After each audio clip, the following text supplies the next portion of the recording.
दर्शकों, आज बहुत सौभाग्य की बात है। आज हमारे साथ चौधरी भीम सिंह जी हैं और चौधरी भीम सिंह जी किसी पहचान के मोहताज नहीं है। पिछले 40 वर्ष से समाज सेवा करते आए हैं और बड़ा अहम योगदान इनका रहा है और अलग अलग इनके कार्य क्षेत्र रहे हैं, लेकिन एक जो अद्भुत मिसाल इन्होंने कायम करी है अपने जज्बे से, अपने कर्मठ व्यवहार से, तो वो भी एक ऐसी नज़ीर पेश होती है जिससे लोग काफ़ी प्रेरणा ले सकते हैं। तो सबसे पहले आज इस चैनल के माध्यम से आपका स्वागत करते हैं चौधरी भीम सिंह जी। 10 न्यूज़ नेटवर्क पर आपका स्वागत है। और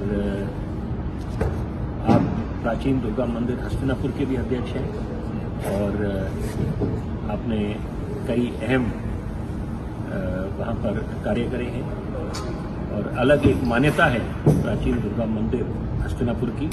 तो आप, क्योंकि आपका जो विधानसभा क्षेत्र है वो अम्बेडकर नगर है, देवली विधानसभा है, और साथ साथ सबसे ज़रूरी बात है कि आप उस परिवार से नाता है जहाँ से चौधरी प्रेम सिंह जी चुनाव लड़ा करते थे और आप उनके भतीजे भी हैं।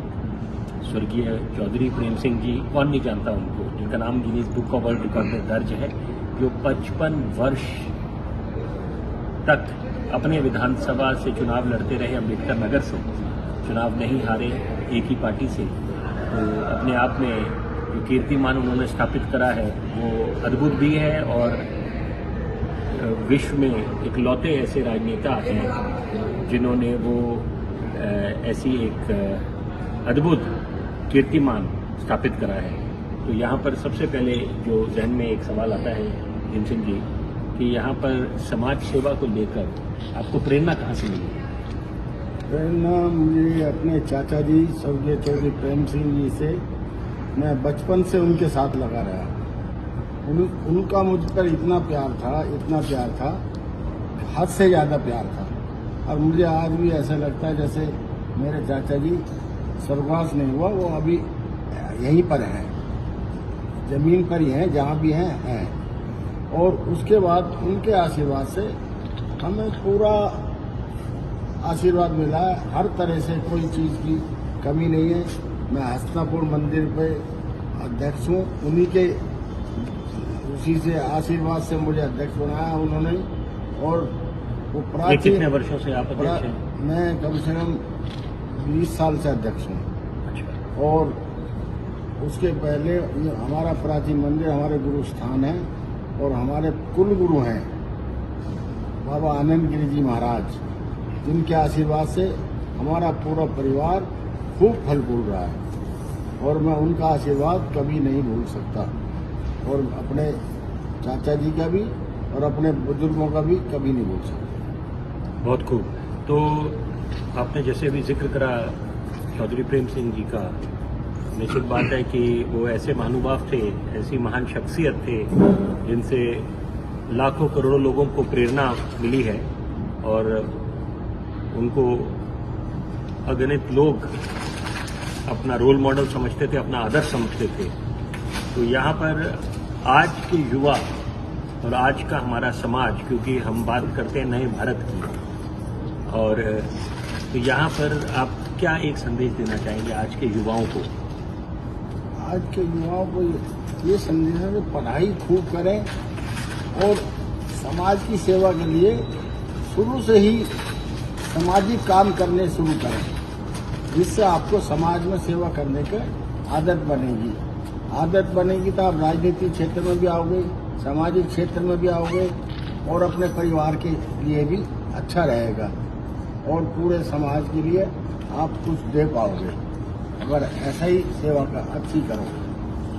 आज जो हमारे वर्तमान प्रधानमंत्री हैं नरेंद्र मोदी जी, तो यहाँ पर अंतर्राष्ट्रीय पटल पे उनके नेतृत्व को बहुत सराहा जा रहा है और यहाँ पर हिंदुस्तान, क्योंकि आज 5वीं बड़ी आर्थिक महाशक्ति बन गई है, तो यहाँ पर आप के क्या आप क्या कहना चाहेंगे जो प्रधानमंत्री का जो शीर्ष नेतृत्व है और जो एक करिश्माई उनका जो एक चेहरा है हर चुनाव में भाजपा को जीत दर्ज कराता है कि अगर हम बात करें महाराष्ट्र में, हरियाणा में और अब दिल्ली में, देश की राजधानी है, क्योंकि आप दिल्ली की राजधानी में काफ़ी सक्रिय रहे हैं, तो यहाँ पर क्या कहना चाहेंगे आप?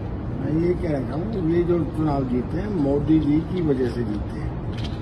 मोदी जी के आशीर्वाद से बहुमत में आए हैं और जहाँ भी आ रहे हैं मोदी जी का चेहरा जो है उसी से हम पूरा जीत पा रहे हैं। और उनके मेहनत जितनी वो करते हैं इतना कोई नहीं कर सकता, और उनके देश उनके उसमें बहुत आगे जाएगा।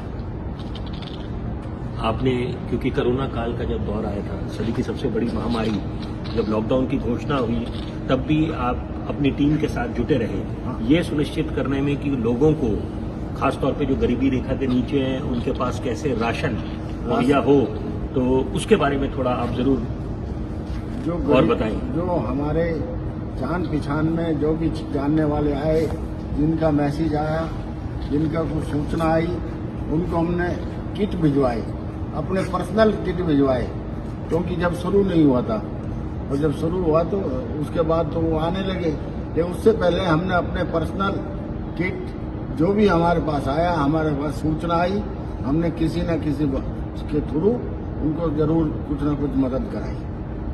अब दिल्ली में पहले शीला दीक्षित जी मुख्यमंत्री थी, और एक दौर था जब सुषमा स्वराज जी थी, फिर आतिशी, और अब रेखा गुप्ता जी।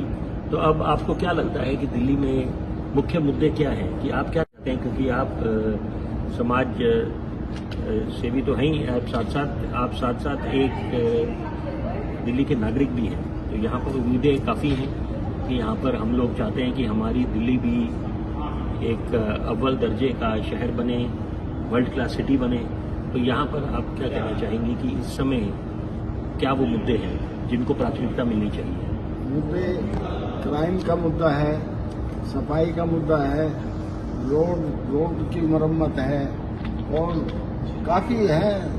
पुलिस समस्या जो है वो मोदी जी के रहते हुए अब पूरी डबल इंजन की सरकार हो गई है, इसलिए सारे मुद्दे अब बिल्कुल साफ हो जाएंगे। अब आपको लगता है कि विलम्ब नहीं होगा? नहीं, विलम्ब नहीं होगा, और जैसे केजरीवाल ने अंधी मचा रखी थी वो खत्म होगी, अब काम होंगे, नाम नहीं होंगे।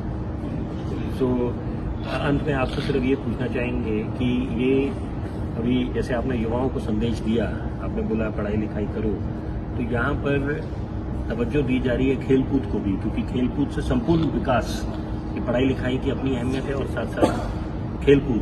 तो आप क्या वो एक संदेश देना चाहेंगे? वो पढ़ाई के साथ खेलकूद भी जरूरी है। बच्चों को खेलकूद, योगा, सब कुछ पूरा एक्टिविटी होनी चाहिए, जिससे बच्चे जिस तरफ जाना चाहे उस तरफ जा सके। बहुत खूब। तो ये हमारे साथ थे आज चौधरी भीम सिंह जी, और निश्चित बात है बहुत इनके साथ अच्छी बातचीत हुई, बहुत अहम इन्होंने बातें बोली, और यही हम लोग उम्मीद करते हैं, क्योंकि हम आशावादी हैं कि यहाँ पर हमारा दिल्ली भी अव्वल दर्जे का शहर बने, और वही दौर को दोबारा लेके आए जब हिंदुस्तान को सोने की चिड़िया कहा जाता था। तो यहाँ पर अब सबने कमर कस ली है, और क्योंकि अभी महाकुंभ का जो आयोजन हुआ है, तो उससे भी हिंदुस्तान का लोहा इस समय पूरा विश्व मान रहा है कि कैसे कई देशों की आबादी से ज़्यादा लोग एकत्रित हुए प्रयागराज में। तो यहाँ पर अपने आप में ये एक बहुत ही अनूठी पहल भी थी और अनोखा कीर्तिमान। तो यहाँ पर पूरे देशवासियों को बधाई, और साथ साथ जो भी यहाँ पर अलग अलग क्षेत्रों के कार्यकर्ता और कर्मचारी जुड़े, तो सब बधाई के पात्र हैं। और क्योंकि आप भी महाकुंभ में शामिल हुए थे, तो निश्चित बात है ये सबके लिए एक बहुत गौरव की बात है। आप सभी दर्शकों का बहुत बहुत धन्यवाद।